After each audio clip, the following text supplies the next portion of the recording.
जिला कांगड़ा के सभी विधानसभा क्षेत्रों के electronic transmitted postal ballot system के तहत जो भी पोस्टल बैलेट प्राप्त हुए हैं उनकी काउंटिंग किस तरह से की जानी है, इसको लेकर जिला मुख्यालय धर्मशाला के बीडीओ कार्यालय सभागार में ट्रेनिंग कार्यक्रम का आयोजन किया गया।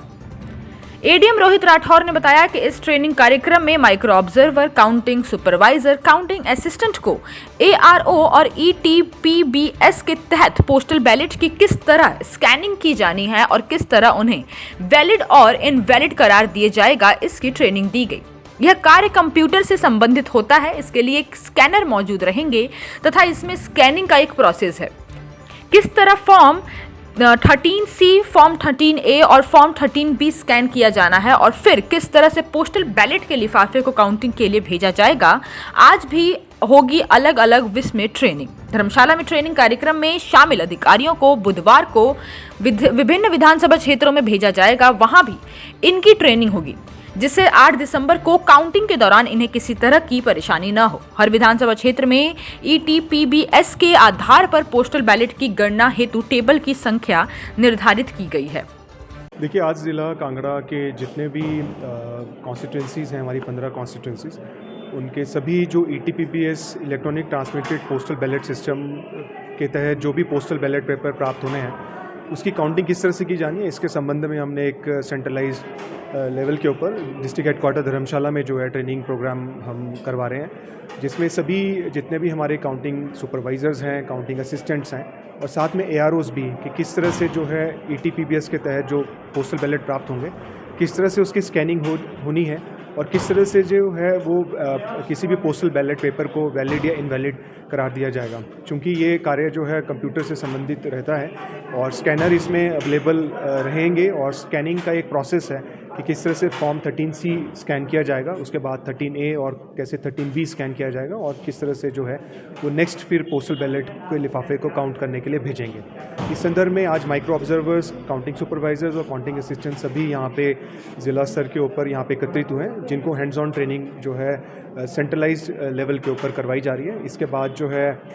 कल जो है दोपहर को रिस्पेक्टिव कॉन्स्टिट्यूंसीज़ में इनको भेजा जाएगा, जहाँ पे दोपहर को भी इनकी ट्रेनिंग की जाएगी, ताकि 8 तारीख को कोई भी समस्या ना रहे और प्रॉपर तरीके से और क्विकली जो है एज़ पर स्टैट्यूट जो है इनकी काउंटिंग पोस्टल बैलेट की करवाई जा सके। देखिए, बेसिकली हर एक कॉन्स्टिट्यूंसी में ईटीपीबीएस की संख्या को देखते हुए टेबल का जो है नंबर निर्धारित किया गया है और हर एक टेबल के ऊपर जैसे काउंटिंग सुपरवाइजर्स और काउंटिंग असिस्टेंट रहेंगे, साथ में माइक्रो ऑब्जर्वर रहेंगे और एआरओ के सुपरविज़न में हर एक जो है वो काउंटिंग को प्रोसेस को कंप्लीट करवाया जाएगा। इसी तरह से जो है रिस्पेक्टिव कॉन्स्टिट्यूंसीज़ में भी जो नंबर है, keeping in view number of ETPBS receive, उसके हिसाब से टेबल की संख्या जो है वो निर्धारित की गई है और 8 तारीख को, ताकि एक्सपीडिशियसली काम हो सके, इसकी ट्रेनिंग यहाँ पे सेंट्रल लेवल पे हम करवा रहे हैं। देखिए, जो ईटीपीबीएस का आंकड़ा है वो पिछले कल तक का लगभग जो सर्विस वोटर्स थे वो 21,768 जो है नंबर पीबी इशू हुए थे। इसके अगेंस्ट में जो क्यूमुलेटिव टोटल अभी तक है 7,055 हमें रिसीव हुए हैं और टोटल पोलिंग स्टाफ को total number of PB issue हुए थे 11,934 और इसके अगेंस्ट में जो है कुल मिला के जो फैसिलिटेशन सेंटर है उसमें 2,076 हमें प्राप्त हुए और बाय पोस्ट जो है 7,325 हुए हैं और कुल जो टोटल नंबर ऑफ पीबी हमारे पास रिसीव हुए हैं वो 16,456 जो है कल तक रिसीव हुए हैं और यही संख्या जो है कल की तारीख में 670 हमें पोस्टल बैलेट जो पोस्टल डिपार्टमेंट के माध्यम से पीबी इशू हुए थे और हम लगातार जो अपील भी कर रहे हैं कि जो व्यक्ति नहीं अभी तक वोट कास्ट किए हैं वो कृपया करके त्वरित जो है वो पीबी को भिजवा दें, सो दैट कि पोस्टल बैलेट की काउंटिंग हो सके उनकी। देखिए, ईटीपीबीएस में अक्सर ये देखा जाता है किसी एक सिनेरियो में कि अगर